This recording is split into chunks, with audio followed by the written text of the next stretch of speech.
Monday, February 25th edition of the Carolina Weather Video. I'm meteorologist Matthew East here with you. Lot to talk about here. Let's get right into it, starting off with the radar. And all is quiet here across the area this morning until you get down close to the Gulf Coast. It's a very wet morning across parts of southern Mississippi, Alabama, Georgia, the northern Florida areas, and back into southeastern Louisiana. Some thunderstorms involved in that region as well.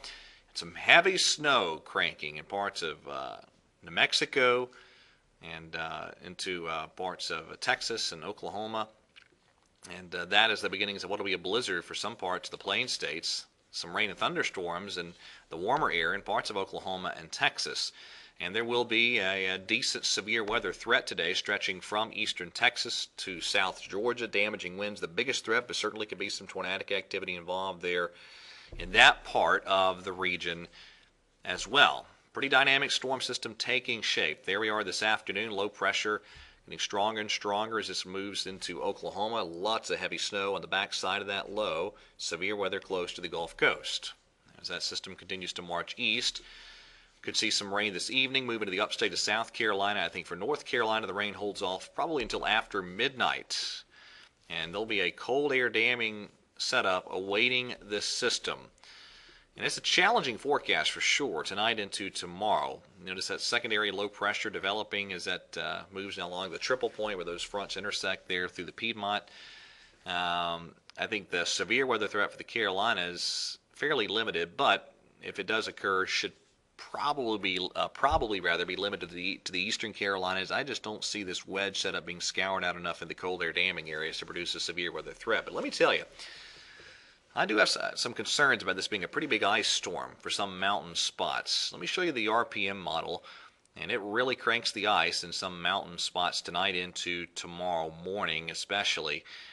Just a few select cities here, for instance, the RPM putting out over a half-inch of ice accumulation in Boone, Banner Elk, 4,200, even down into Stewart, maybe a quarter inch on the RPM of ice. Now, some modeling is not as aggressive, but I'm telling you, looking at some of the charts I've been looking at, I think there is the potential for some pretty significant icing in the mountains and maybe some northern foothill spots too. It'll be a self-limiting type of deal because temperatures aloft will get pretty warm, but could be some pretty good ice accumulations in some spots. And I think we have to carefully watch the temperatures tomorrow morning, even in places like Surrey, Yadkin, and certainly back into Wilkes County in this corridor here. Have to keep a close watch on that, as could be a period of freezing rain. It's going to be a soaking rain event, though. Look what the RPM is doing for rain totals. Look at Dothan, Alabama, over 5 inches, and then that rain continues to march northeastward, and this does look like a soaking rain across much of the region. The total's a little lighter on the GFS, at least with the 0Z run, but certainly looks like a good rain event. This is a powerhouse upper air low. This is what it looks like on the European this afternoon, sitting over the Red River Valley as we get out to tomorrow. There it goes, lifting up toward the Ohio Valley, and pretty good looking storm system overall. Now let me show you a couple charts here from the Canadian. And notice that red shading there. This is, let's see, let me get the valid times for you. This will be 4 a.m. tomorrow. And that red is ice, freezing rain over the mountains and even the northern foothills on the Canadian. We go further out in time. This is out to, let's see, that'd be 8 a.m. tomorrow. And again, you're looking at a lot of that freezing rain contours on this model, which normally this is a fairly reliable model in these types of situations. So again, that's one reason I'm pretty concerned about maybe some fairly significant icing in some mountain spots, and we're going to keep a watch on those northern foothills areas too. Okay. Now, what happens next? Well, again, first of all, here comes that system. Today, we're dry over the Carolinas, but as soon as this evening, the upstate sees that rain move in, and then this is the European for around daybreak tomorrow. You see that cold air damming situation in place, and there we are tomorrow afternoon. It's like a good soaker. Now, further down the line, let me show you back to the upper air. We are out at Saturday morning on the European model, and you get a little closed low.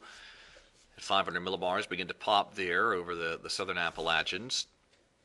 And the result at the surface here, let's go to 138 hours, is a weak low pressure trying to form off the Carolina coast, and you have just a really light, really small amount of precipitation being generated on the European.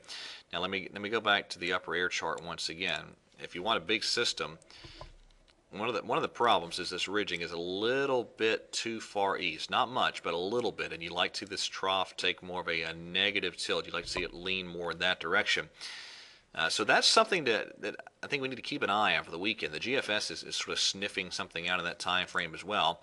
And then even out on a day later here, this will be 168 hours on the European. This is Sunday evening. Even then, you're still looking at some lingering light precipitation trying to show up on the European. Out at 240 hours, there's the GFS with another little system moving through. That's Wednesday of next week. And let's see. Let's see. I think I have one more for you. There's, hang on. Charts are jumping around on me. All right, here's 216 for European. That's Tuesday of next week with another little system moving through. So one final item to show you. This is the Canadian at 240 hours. And it too has another system moving in around the middle of next week with some cold air around. So a lot of energy flying around. No huge storm systems showing up in the longer range to produce big winter weather, but a lot of the players are on the field, and we're just going to see if they get their act together and try to make a late season winter storm somewhere across the southeast. Again, we'll see. We'll see how that unfolds as we get this cold air in place. And I didn't really mention that. It is going to be a cold weekend. This cold air plunging late this week and this weekend and early next week across much of the southeast. It'll be a big time early March blast of cold air in some spots. All right, that's it for today. Have a wonderful day, and God bless.